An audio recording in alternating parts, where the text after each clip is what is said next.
1930 में जब दुनिया के सबसे पहले हवाई जहाज ने अपनी उड़ान भरी तो किसी को भी इस बात का यकीन नहीं आया, क्योंकि इस दिन से पहले इंसानों को हवा में तैरने को हमेशा नामुमकिन या ख्याली समझा जाता था। लेकिन अब साइंटिस्ट को कुछ ऐसे सबूत मिले हैं जिनको देखकर ऐसा मालूम होता है कि दुनिया का सबसे पहला हवाई जहाज राइट ब्रदर्स ने नहीं, बल्कि ये काम तो हजारों साल पहले बसने वाली एंशिएंट सिविलाइजेशन पहले से कर चुकी है। पैराडाइज आइलैंड में आपका फिर से एक बार स्वागत है। कोलंबिया के घने रेन फॉरेस्ट में एक बहुत बड़ा एरिया ऐसा भी है जहाँ किसी दौर में इंसानों की एक ऐसी सिविलाइजेशन बसा करती थी जो गोल्ड और कॉपर को मिलाकर उनसे अलग अलग चीजें और एक्यूरेसी और खूबसूरती से बनाया करते थे। और इस सिविलाइजेशन को आज हम कोयम्पाया के नाम से पहचानते हैं। आज से 1000 साल पहले किसी नेचर डिजास्टर की वजह से ये पूरी सिविलाइजेशन तो खत्म हो गई, लेकिन ये लोग अपने पीछे बहुत कुछ छोड़ गए थे। 1965 में आर्कियोलॉजिस्ट और रिसर्चर्स का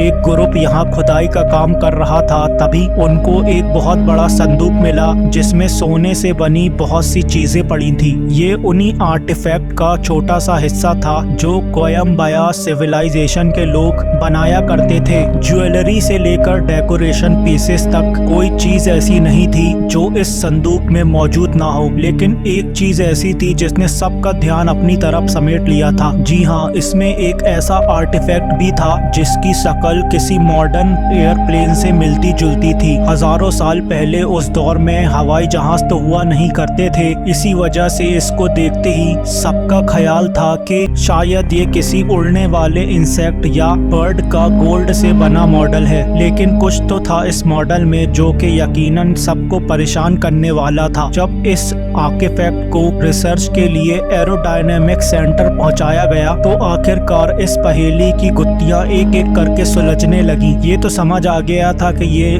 डिजाइन परिंदों और उड़ने वाले इंसेक्ट से काफी ज्यादा अलग है, क्योंकि दुनिया में कोई एक भी ऐसा परिंदा नहीं है जिसकी दुम सीधी खड़ी हो जैसा कि इस मॉडल की देखी जा सकती है। ये दुम, जिसको इंजीनियरिंग की जबान में रडर कहा जाता है, ये मॉडर्न एयरक्राफ्ट का एक बहुत इंपॉर्टेंट हिस्सा होता है जो एयरप्लेन की डायरेक्शन को कंट्रोल करता है। इसके साथ साथ सारे बर्ड्स और इंसेक्ट्स के विंग्स जिस्म के ऊपर लगे होते हैं, जबकि इस मॉडल के विंग्स इसके निचले हिस्से में अटैच्ड हैं। और ऐसा सिर्फ मॉडर्न एयरप्लेन्स और स्पेस शटल में देखा जा सकता है। इन विंग्स को इंजीनियरिंग की जबान में एलरॉन्स कहते हैं, जिनका काम एयरप्लेन को लेफ्ट राइट मोड़ने का होता है। राइट ब्रदर्स के पहले जहाज से भी 1000 साल पहले बनाया जाने वाला ये मॉडल दुनिया भर के एक्सपर्ट्स और रिसर्चर्स को हैरान कर बैठा था, क्योंकि इस मॉडल में रेडार और एलरॉन्स के साथ साथ इसका डिजाइन भी एरोडायनेमिक फ्रेंडली था। फ्लाइट के दौरान हवा से पैदा होने वाली फ्रिक्शन प्लेन के लिए कम से कम रुकावट बने। इसी वजह से हर प्लेन को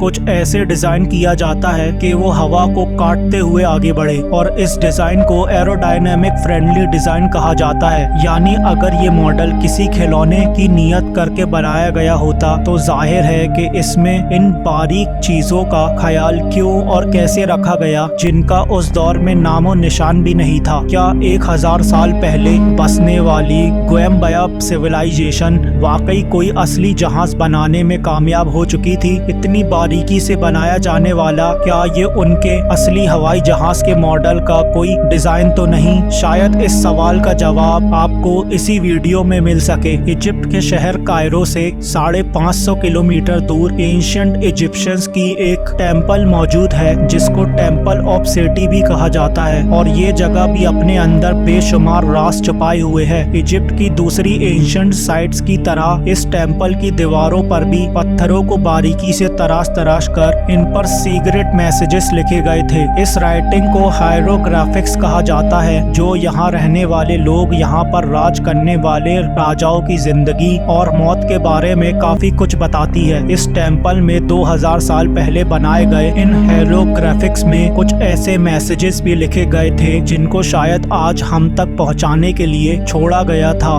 इजिप्टोलॉजिस्ट डॉक्टर रूथ हॉवर यहाँ एक रिसर्च के मकसद से इन हायरोग्राफिक्स की फोटोज ले रही थी। तभी उनको अपने पैरों के नीचे कुछ महसूस हुआ। तभी उन्होंने देखा कि हायरोग्राफिक्स हायरोग्राफिक्स का एक छोटा किनारा टूटकर इनके पैरों के नीचे पड़ा हुआ था, लेकिन उनको इस बात का बिल्कुल भी पता नहीं था कि पत्थर का ये किनारा साइंस की दुनिया में हलचल मचाने वाला है। जी हाँ, जब डॉक्टर रूथ हॉवर ने वो किनारा उठाकर वापस हायरोग्राफिक्स के उस हिस्से में रखा तो सारी चीज खुलकर सामने आ गई। दीवार पर कुछ ऐसी चीजें बनी थी जिसे आज हम मॉडर्न टेक्नोलॉजी कहते हैं। एक मॉडर्न एयरप्लेन जिसमें रेडर भी लगा हुआ देखा जा सकता है, हेलीकॉप्टर की शेप जो कि आज के मॉडर्न वॉर हेलीकॉप्टर से मिलती जुलती है, साथ साथ इसमें एक मॉडर्न यॉट और उसके नीचे बनाई गई सबमरीन का नक्शा भी साफ साफ देखा जा सकता है। हायरोग्राफिक्स के इस छोटे से हिस्से ने